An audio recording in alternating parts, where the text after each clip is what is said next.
go whenever. Okay, so I'm actually not going to be doing any repairs, but I'm going to be talking about thread repair.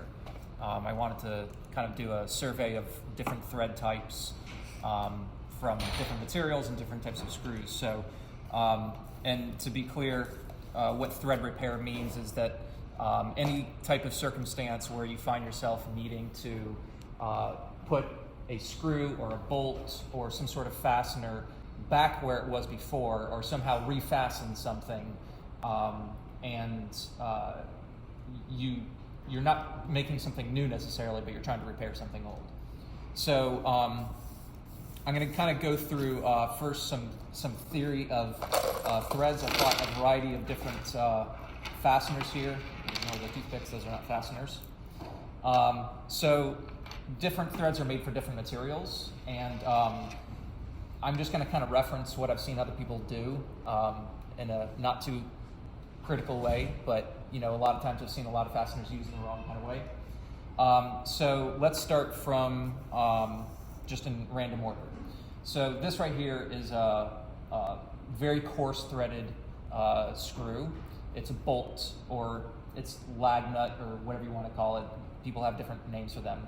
But basically, this is meant as a coarse gripping thread for wood or soft materials. And you can tell that because if you look at the threads, there's a couple qualities to it that kind of tell you that. Firstly, the threads themselves, the spacing is pretty wide. The actual thickness between the neck of the screw and the threads of the screw is pretty significant. It's not thin like you would compare it to another screw.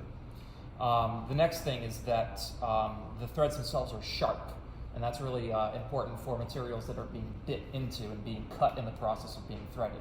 So this is meant for mostly wood.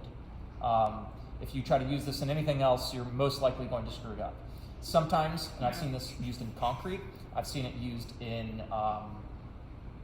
you can kind of use it in plastics, but you have to know, how to put a pilot hole in, and I'll talk a bit about pilot holes.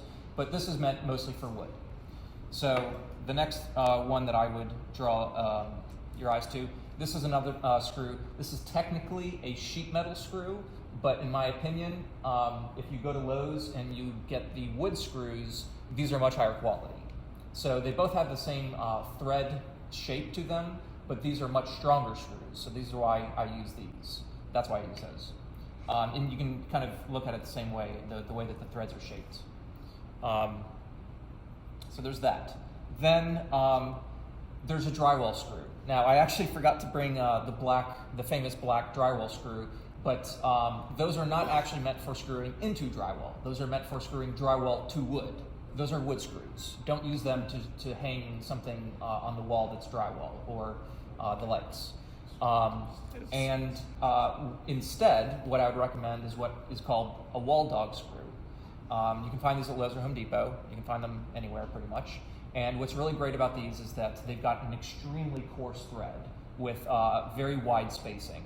This is meant for very, very soft materials, and it's not meant for anything else. Actually, it can be used with concrete. It's somewhat effective, but you have to drill the hole just right, otherwise it won't work. It's mostly meant for drywall, and I'll tell you in a bit the trick to putting that in. The next one is what's called a self-tapping sheet metal screw. Now, what that means is that it's, like the name implies, it is to be used on metal. And if you know what tapping means, tapping is the process of making threads. And a self-tapping screw means that it's got the thread tapping qualities built into the screw. You don't have to cut the threads yourself. And if you don't know what that means, I'm going to show you a little bit later. But if you look at this screw, it's got a couple different parts of it. The very tip of it is an actual drill. It's shaped like a drill, but it can only really last for about the 30 seconds it takes to run the drill through, right? Oh, there we go. So that's the thread, the drill right there. It's actually shaped just like a drill. And then just at the very beginning right here, there's a special way that it's cut that'll cut the threads into the sheet metal that it's going through. And the rest of it is really just meant for the small distance of sheet metal or whatever's being fastened to it. So this particular screw is really not more than a 1/4 inch of material bolted onto a small amount of sheet metal.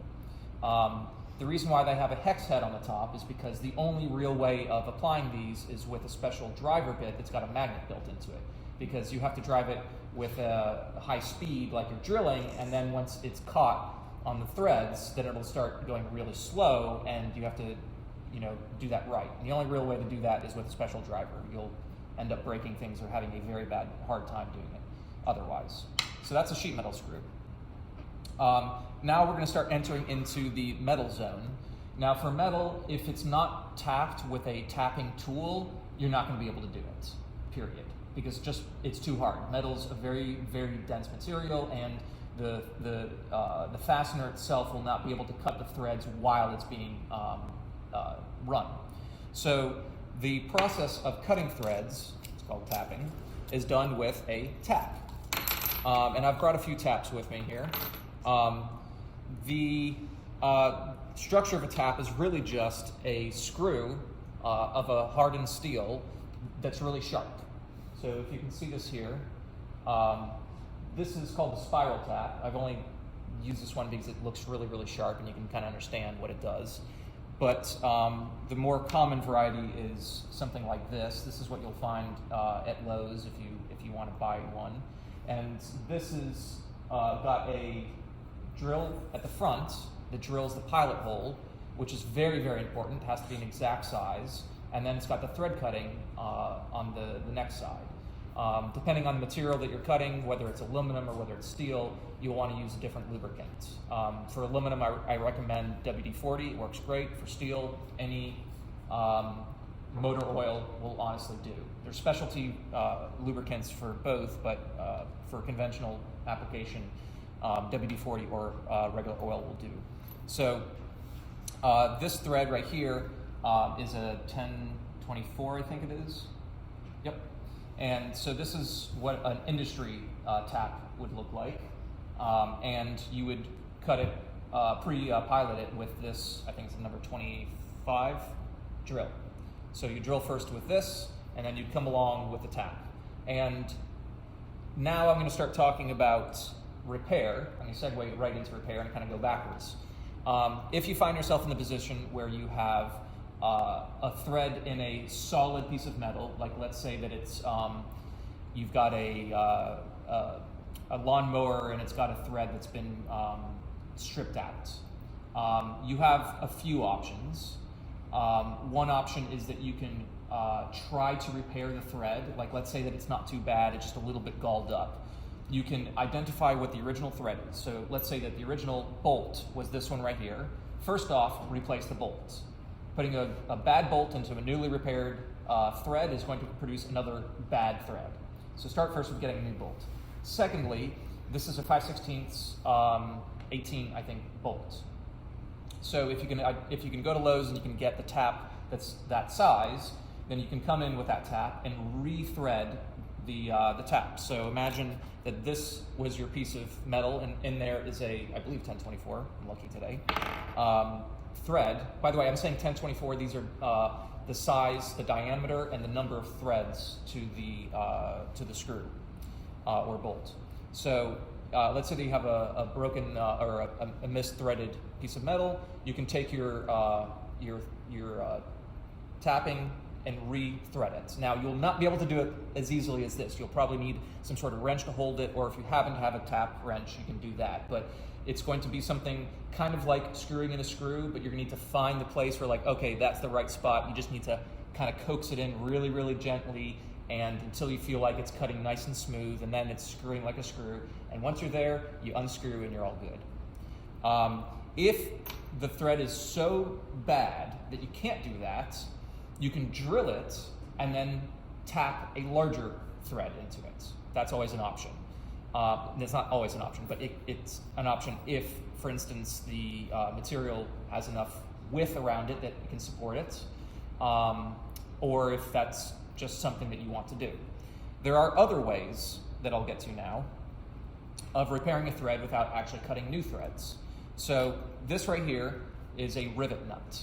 And basically, if you know what a rivet is, it's kind of any circumstance where you have a piece of metal that clamps down when it gets secured. So you can think like back to industrial era where they would rivet beams together, the big rivet stick it welded together. So this rivet nut, the way that it works is there's actually a tool that actually crimps down this rivet nut. But imagine this getting a thread going into it like this. See better that way? And when these two threads come together, it starts pulling in on this side and starts squishing on that side. This works for sheet metal. So let's say that you stripped out sheet metal, or you stripped out something that's, let's say, 1/8 of an inch thick, right? You can actually go in with this part, which you can get one at a time at a Ace Hardware. You may even be able to find it at Lowe's. You can go in, you can hold it from one side, and you can twist this side, and after enough twisting, it'll seem like it's stuck, but that's actually what it's supposed to do. This side will buckle, and then it'll pinch between the material, and this whole, the yellow piece will get buckled on your material. And that will effectively mean you now have threads buckled to your material, which means bam, you've got threads now. So I don't expect you to have absorbed all of that. What I expect you to know is that there's such thing as a rivet nut, and that you can go to an Ace Hardware and go buy one and figure out how to use it if you ever need to repair it. So there's that. I do want to give you a closer look at what is called a machine screw. This is meant for, like I said before, the threads that are already cut. It's meant for going into metal. Sometimes you can have plastic, but that also has to be pre-cut. It comes in all different sizes, of course. And so now in reverse order of repair, we just did the metal repair, and I went from rethreading, retapping, to how to repair sheet metal or anything that's kind of similar to that. You can't really, once you've tapped with a sheet metal screw, you really cannot do it again. There's a very, very small window of being able to do that again. You can go to a larger size, but even then you're going to have some trouble. Now the trick with Walldog screws, this is a trick that, actually let's just say that you had a screw in wood. Let's just say it was like this one, a door hinge, something that vibrates and comes off very easily. And you found out that it had been twisted and twisted and twisted until now there's no wood left and it's just an old door or whatever. You can try to go up one notch in the thread, or you can try to go up one notch in the coarseness of the thread, with such as a Walldog. Now that's probably a little bit too much to go through wood, but just to demonstrate the idea, here's the trick. You put this in here, or even you can do this trick with a regular screw, and if there's just barely enough material to get a catch on, use a little bit of glue. It actually goes a long way. You gotta be careful with this though, because if it is something that ever needs to be done, to be undone, it's gonna be difficult to undo. So only use it in circumstances where you really want it to be difficult to undo.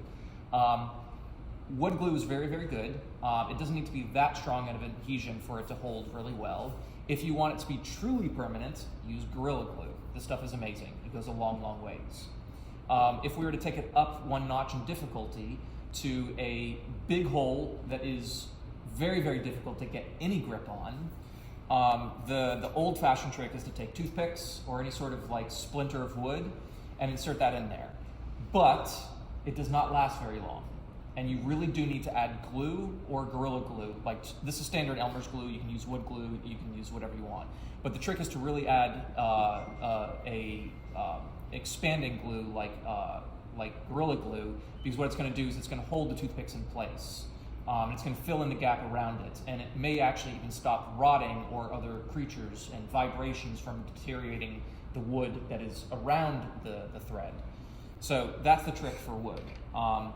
The other trick is that this also works very well with drywall. If you want to put in something, especially next to doors where you constantly have banging on the walls and they vibrate screws loose, you just put a little dab of Elmer's glue, especially when you're drilling this into the drywall, and it'll hold for a very long time. Works like charm. Lastly, for repair of these guys, frankly, if you find yourself needing to repair this, don't. Because this is usually a safety application. You need to make sure that you're doing this right. Probably go up to the next bolt size, if anything, but don't try to hack a repair of a weight-bearing or load-bearing bolt like this. You can replace it with an actual bolt and a nut, but that's a different story. You'd have to drill through or something like that. One last option is this, which I'll try to, you can see that. This is what's called an expanding nut, and the way that it works is similar to anchors that you would put into drywall, but this is meant for either plastic or metal. And the way that this works is you would have a threaded nut, machine screw, or something similar, and in this case you can drill out, I think these are made for 1/4 inch. It's very similar to how the rivet nut worked. You can drill out a hole to 1/4 inch, insert this brass adapter fitting, the expanding nut into the hole that you drilled out, and then when you screw the nut into there, it's going to expand and hold itself in. So similar to how an anchor in drywall would work, but this is meant for metal as well. These are harder to come by, which is why I put them at the end. And that concludes my encyclopedia of different threads. I'm sure you are riveted.